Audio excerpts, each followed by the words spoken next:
Welcome to Haag Farms, a dairy farm located in Dane, Wisconsin and owned by John Haag and his family. When you visit Haag Farms, you are going to see a lot of exciting things. Here is the barn, the tall silos where animal feed or food is kept, and the freestall shed. This is where the cows live.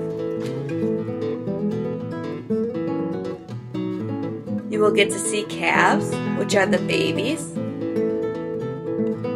and heifers, which are young females. You will also get to see adult cows. Cows are the ones that make milk.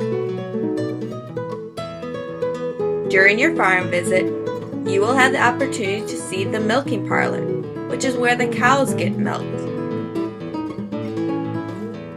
On the Haag farm, you will see some big farm equipment like this tractor.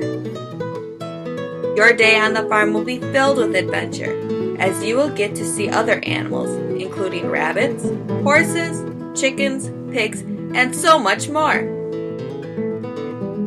We look forward to your visit to Haag Farms.